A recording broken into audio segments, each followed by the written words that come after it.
kembali di pembelajaran OTK keuangan atau administrasi keuangan. Pagi ini kita akan berbincang-bincang tentang dana kas kecil, khususnya materi evaluasi pengendalian internal. Evaluasi pengendalian internal terhadap dana kas kecil. Maka kita bisa mulai dari dana kas kecil dulu. Ya, nanti kalau setelah tahu dana kas kecil apa, baru kita akan mempelajari bagaimana cara pengendaliannya. Baik, siapa di antara kalian yang masih ingat pengertian dana kas kecil? Apa itu kas kecil? Siapa masih ingat kas kecil?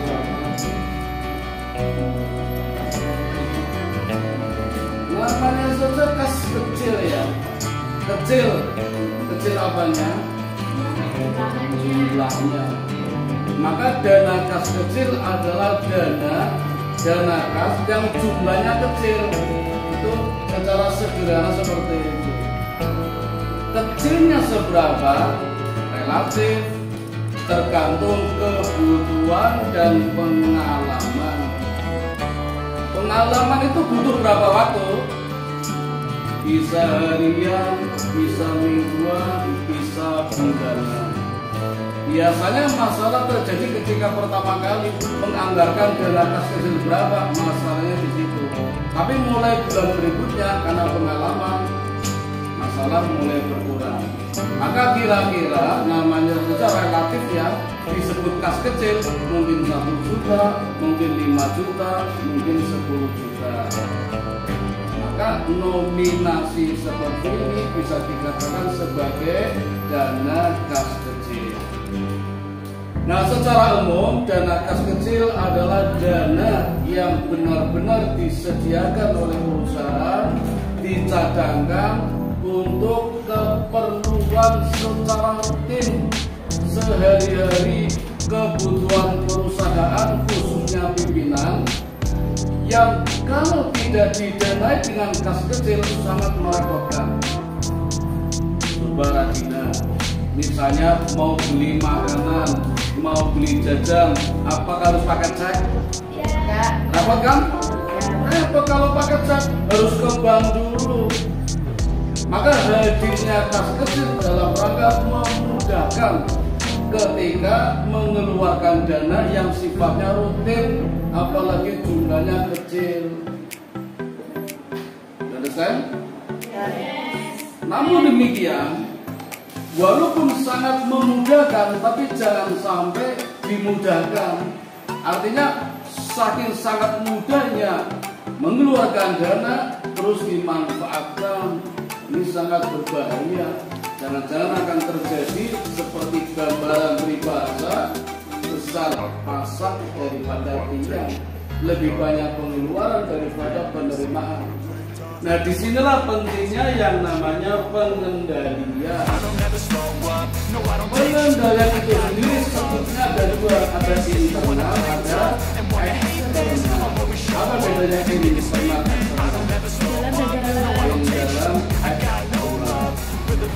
Maka pemahaman kita pagi ini adalah kas kecil, bagaimana mengendalikannya secara internal. Jadi dalam dulu aja, karena dari dalam lebih luas, lebih melekat daripada dari luar. Kalau dari dalam kuat manajemennya,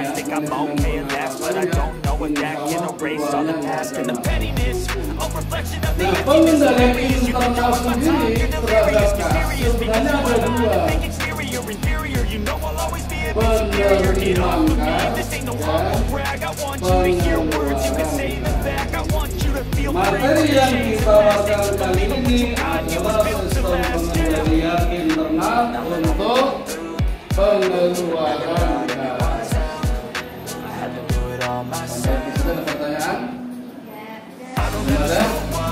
Baik, kita masuk ke pengendalian internal dulu. Apa pengertiannya? Ambil dari para ahli, misalnya menurut romnek dan standby. Apa pengertiannya?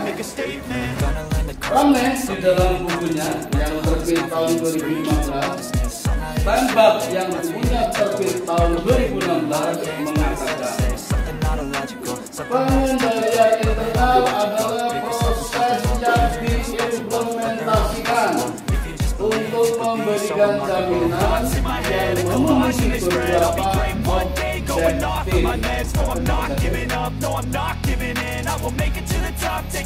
Jujur tidak memihak objek. Di antaranya menjaga aset. Masih ingat aset? Apa itu aset? Harta, kekayaan, hak yang dimiliki oleh perusahaan. Istilah ini yang dimaksud aset yang mana? Meja, kursi, lemari, papan tulis, jam, LCD, kipas angin. Kalian pun termasuk aset. Aset negara, aset estimasi palsu, harganya mahal. Nah ini perlu dijaga, perlu dikendalikan agar menjadi orang yang baik, agar menjadi harta yang tetap bernilai mahal. Maka perlu ada pengendalian internal.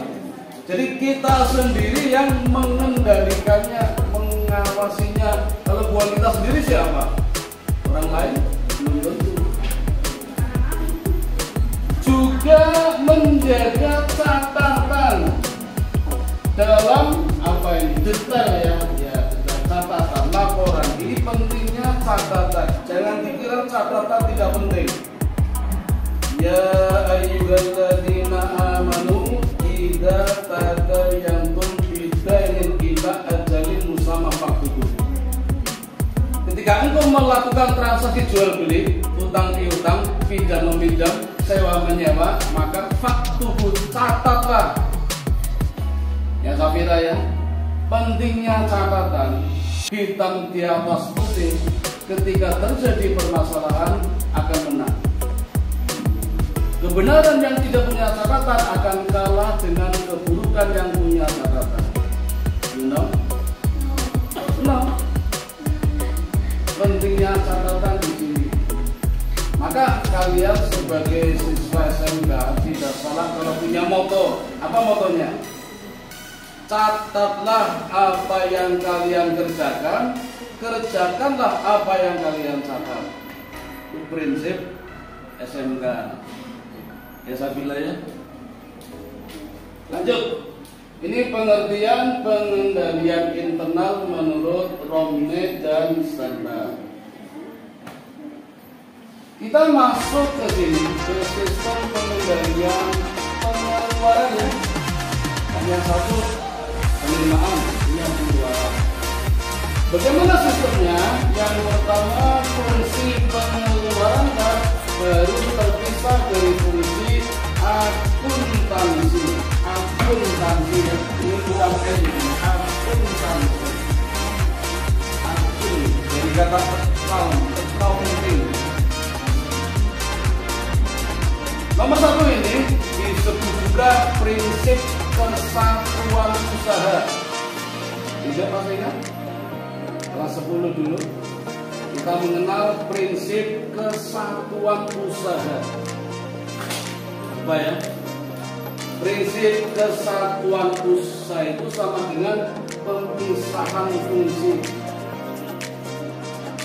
Jadi ada fungsi pencatatan sendiri, fungsi penggolongan sendiri, fungsi peringkatan sendiri, fungsi pelaporan sendiri, fungsi penafsiran sendiri, dipisah-pisah. Makanya termasuk di dalam pengeluaran kas ini harus dipisah.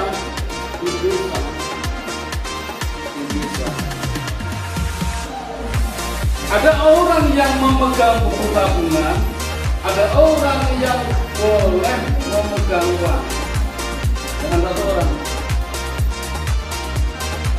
Contoh kecil ya, di kas RW saya yang menang mana di ruangan dua orang, yang satu megang uang, yang satu megang buku tabungan, yang satu megang catatannya tapi tidak megang uang, yang megang buku tabungan tapi tidak bisa ngambil uang dengan buku tabungan.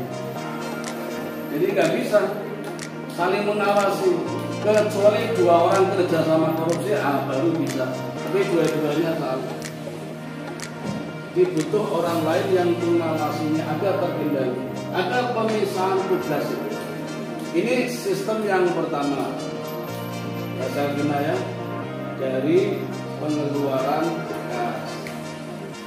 Yang kedua, transaksi pengeluaran kas tidak boleh dilaksanakan sendiri. Istilah sekarang one man show, tidak boleh. One man show tidak boleh. Popo dewu, aku nggak boleh. Biasanya itu kaitannya dengan perilaku, sikap, merasa paling hebat. Aku iso. Coba, aku iso. Itu namanya one man show. Nek gagal, tambah, aku. Jangan aku. Ada lagi lain victim.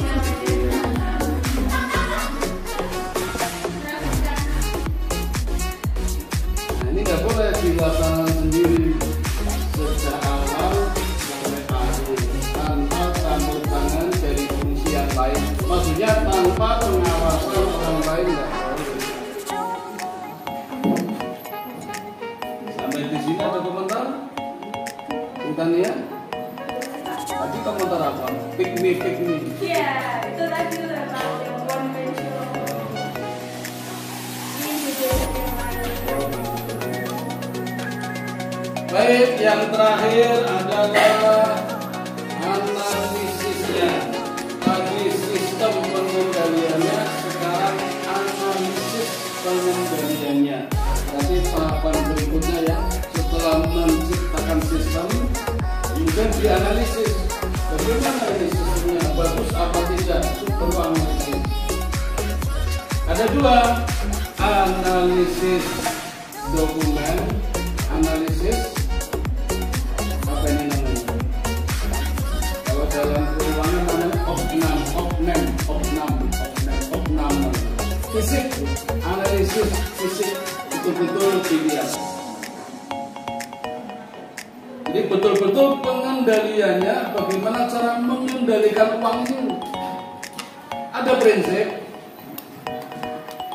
permudah penerimaan, persulit pengeluaran. Ketika hendak mengeluarkan uang, kalau belum dipersulit. Bedakan antara kebutuhan dan keinginan. Apa bedanya?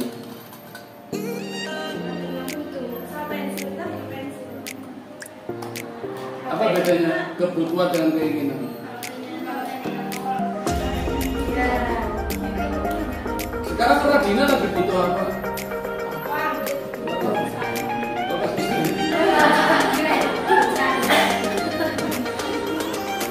Kamu butuh uang nggak? Butuh rumah nggak? Pengen mobil nggak? Pengen kawin nggak? Belum mau. Kebutuhan itu harus segera dipenuhi. Keinginan boleh ditunda. Bedanya. Orang sering terbalik, mendahulukan keinginan, padahal belum tentu itu sangat berbahaya. Hadirnya sistem pengendalian dan analisisnya mendeteksi fenomena seperti itu. Jangan sampai keinginan menjadi kebutuhan. Apalagi manusia punya sifat homo economicus, homo hominilupus. Rakus tamat gitu ya. Sampai-sampai ada ungkapan begini. Kalau manusia ditawarkan 2 ladang emas, apakah puas? akan meminta paten yang ketiga sampai dia terkubur baru selesai perkaranya. Maka agar tidak terjadi perilaku negatif seperti itu, pentingnya analisis. Di dalam keuangan ada analisis dokumen, ada analisis fisik.